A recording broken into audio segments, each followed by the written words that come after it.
Bonjour tout le monde. Dans cette vidéo, nous allons dresser le tableau de variation d'une fonction polynôme.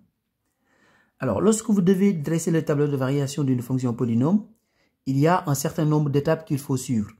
Donc, la première chose à faire, c'est d'abord de dériver la fonction. Donc, ici, il n'y a pas de problème parce que la fonction est une fonction polynôme. Donc, c'est une fonction polynôme, donc elle est dérivable sur R. Donc, on va d'abord dériver la fonction. Ensuite, on va étudier le signe de la dérivée pour savoir quand est-ce qu'elle est positive et quand est-ce qu'elle est négative. Ensuite, on va dresser le tableau de variation. Commençons d'abord par dériver la fonction. Donc ici, on calcule f' de x. On va dériver chaque terme. Donc commençons d'abord par le premier terme. Donc si je veux dériver ce terme-là, je vais faire tout simplement 2 fois.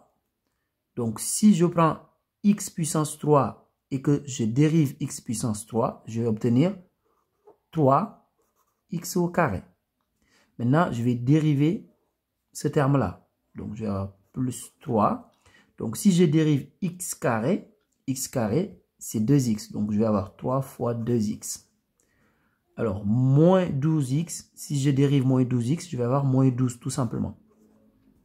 Et 1 est une constante et la dérivée d'une constante est égale à 0.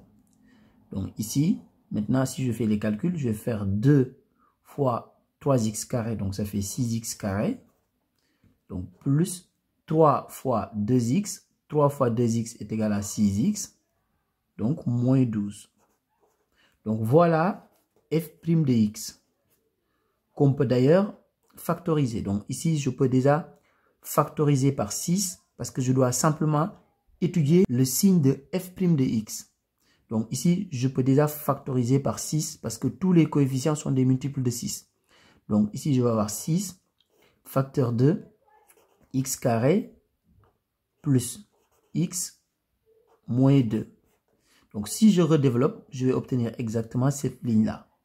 Donc étudier le signe de f' de x revient tout simplement à étudier le signe de x carré plus x moins 2. Donc, on doit étudier maintenant le signe de x carré plus x moins 2.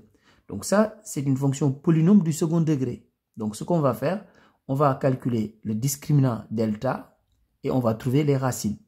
Mais pour cela, on va d'abord identifier a, b et c.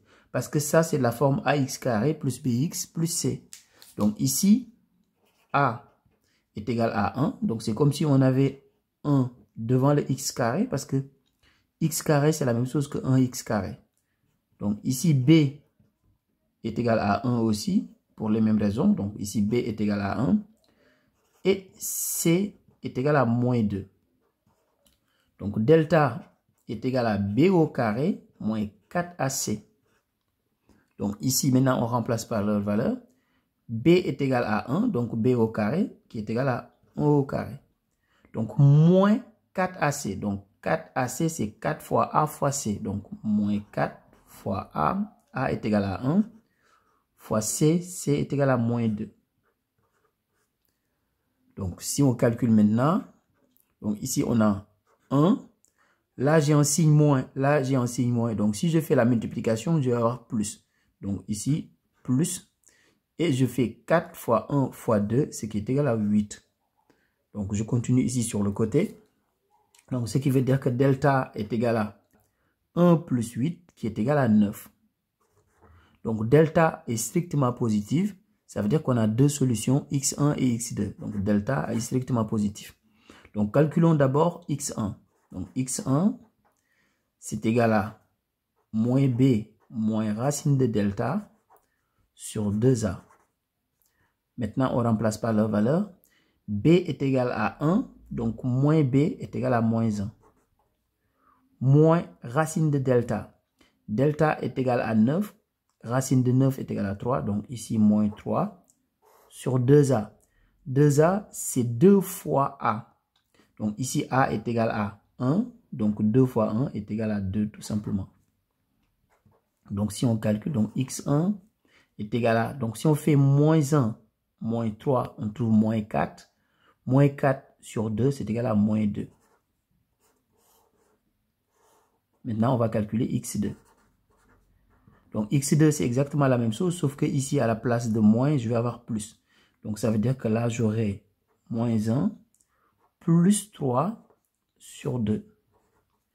Donc, x2 est égal à... Donc, si on fait moins 1 plus 3, on trouve 2. 2 divisé par 2, c'est égal à 1. Donc, x2 est égal à 1.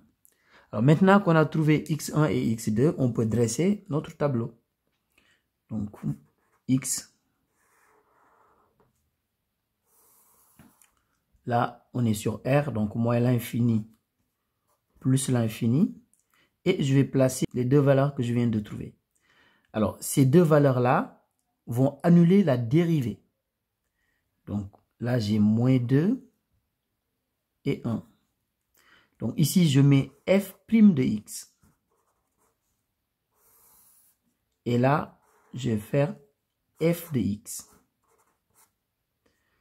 Donc, lorsque x est égal à moins 2, la dérivée est nulle. Donc là, on aura 0. De la même manière, lorsque x est égal à 1, la dérivée est égale à 0. Donc ici, comme le coefficient a est positif, ça veut dire qu'on aura un signe plus à l'extérieur des deux racines et on aura un signe moins ici. Et lorsque la dérivée est positive, ça veut dire que la fonction est croissante. Et lorsque la dérivée est négative, ça veut dire que la fonction est décroissante. Et ici, elle est positive, la fonction sera croissante. Maintenant, ce qui nous reste à faire, c'est de calculer ici f de moins 2. Ce n'est pas f' de moins 2 qu'il faut calculer, mais ici, on va calculer f de moins 2. Et ici, on va calculer f de 1. Donc, je calcule ici f de moins 2. Donc, on reprend la fonction, pas sa dérivée. Donc, on reprend la fonction, on calcule f de moins 2. C'est-à-dire, partout où il y a un x, je vais remplacer ce x-là par moins 2. Donc là, je vais avoir 2 fois... Donc, je vous rappelle que 2x puissance 3, c'est 2 fois x puissance 3. Donc là, je vais avoir 2 fois... Maintenant, comme je remplace x par moins 2, je vais avoir moins 2 puissance 3. Donc, plus 3 fois x carré. X est égal à moins 2, donc fois moins 2 au carré. Moins 12x, donc c'est moins 12 fois x. X est égal à moins 2 plus 1. Alors là, si vous faites les calculs, vous allez trouver tout simplement que c'est égal à 21. Donc ici, on va trouver 21.